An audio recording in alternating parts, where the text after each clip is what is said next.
Alright, so you want to set this up like this with use old brake pads, and you want to gently push this piston back into the bore.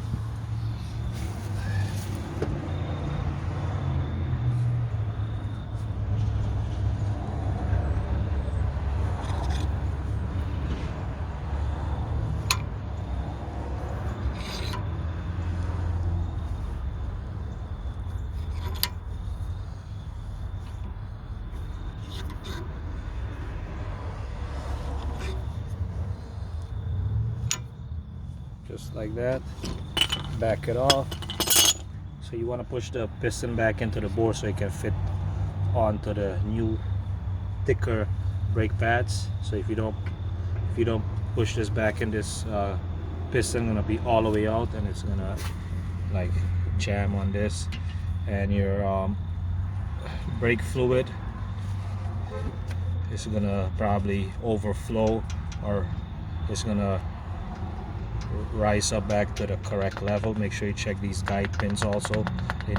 They need to move freely like this, both. So I'm gonna just put this back like this, and get your screw, get your bolt, and put it back on the top.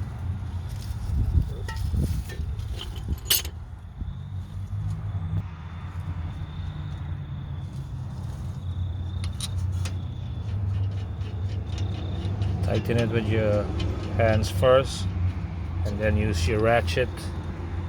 14mm socket, righty tighty, lefty loosey, and you just make this nice and tight, not too much,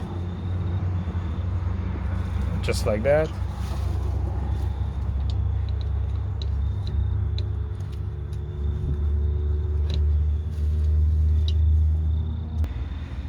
Alright, so there you have it. It's very simple to do.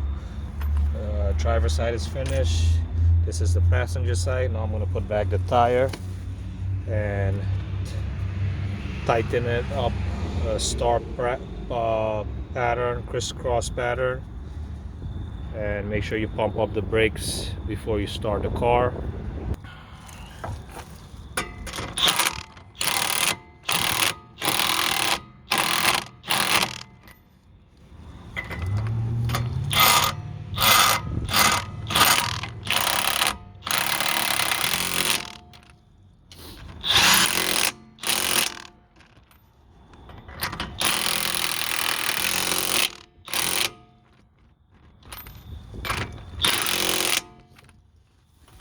Alright, so now I'm going to take out the jack and the jack stand. I didn't have a jack stand because I didn't go under the car, and I don't have my jack stand with me.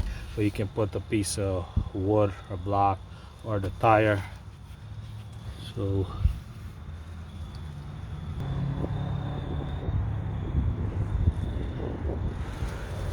alright, so I'm going to take out the jack right now, lower the car. I'm going to take my breaker bar with my socket and go over the lug nuts again, make sure it's tight, and I'm going to pump the brakes after. Okay, so it's good. I tighten it with the breaker bar. So I'm going to pump the brakes a few times before I start it up.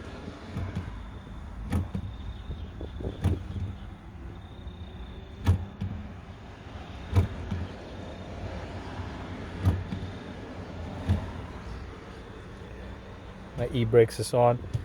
Make sure you take all the e-brakes before you drive. Okay, so the brakes fluid level came back on the top, as you can see. Came back to the max line. So the rear brake pads needed to replace.